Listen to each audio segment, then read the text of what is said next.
This video is only for education purpose. तो आपको बता दूं, भारत सरकार जो विधेयक लेके आई थी गेमिंग के रिगार्डिंग, तो लोकसभा में वो पास होता है, उसके बाद राज्यसभा में भी बिल पास होता है और अब राष्ट्रपति के हस्ताक्षर भी हो चुके हैं। यानी कि जो ये विधेयक था ये अब कानून बन चुका है। तो पूरे अच्छे से यहाँ पर विस्तार से जानते हैं ऑनलाइन गेमिंग विनियम विधेयक 2025 के बारे में, क्या क्या यहाँ पर हुआ है। तो जो ये विधेयक है ऑनलाइन गेमिंग क्षेत्र को विनियमित करने के लिए लाया गया था। इसका जो मुख्य उद्देश्य था नागरिकों विशेषकर युवाओं को हानिकारक ऑनलाइन मनी गेम से बचाना और भारत में ई स्पोर्ट्स और रचनात्मक गेमिंग को बढ़ावा देना है। और इसे हाल ही में राष्ट्रपति द्रौपदी मुर्मू की मंजूरी मिल चुकी है, जिसके बाद अब ये कानून बन चुका है। तो विधेयक के जो मुख्य उद्देश्य है तो ऑनलाइन मनी गेम्स पर पूरी तरह से प्रतिबंध लगाना है, ई स्पोर्ट्स को एक वैध खेल के रूप में मान्यता देना है और उसे प्रोत्साहित करना है, सामाजिक और शैक्षिक गेम्स को बढ़ावा देना है। और विधेयक के जो और मुख्य उद्देश्य थे ऑनलाइन गेमिंग उद्योग के लिए एक स्पष्ट कानूनी ढांचा स्थापित करना है, ऑनलाइन गेमिंग से जुड़े सामाजिक और वित्तीय जोखिमों को कम करना है।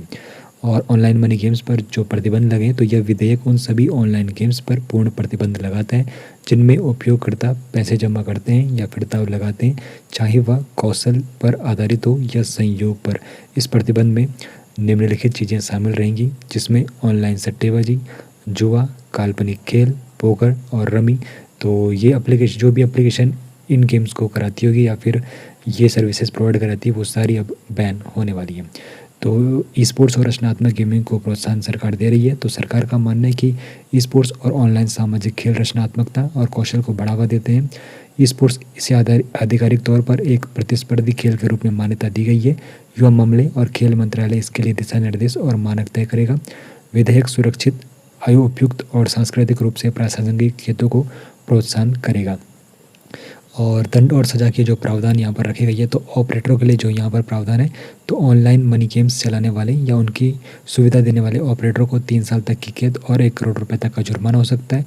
प्रचार करने वालों के लिए ऐसे गेम्स का विज्ञापन करने वाले लोगों को, जैसे कि सेलिब्रिटी या सोशल मीडिया इन्फ्लुएंसर को 2 साल तक की कैद और 50 लाख रुपये तक का जुर्माना हो सकता है।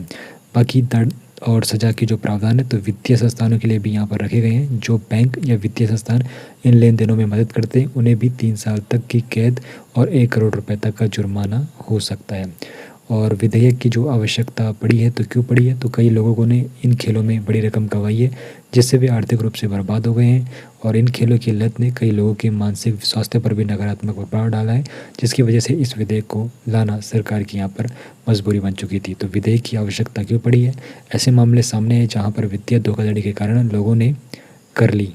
कुछ रिपोर्टरों में इन प्लेटफॉर्मों का उपयोग मनी लॉन्ड्रिंग और अन्य अवैध गतिविधियों के लिए भी होने की बात सामने आई है, जिसकी वजह से सरकार इस विधेयक को लेकर आई और अब ये कानून बन चुका है। बाकी निवेश से पहले फाइनेंशियल एडवाइजर से जरूर एडवाइस लेनी चाहिए।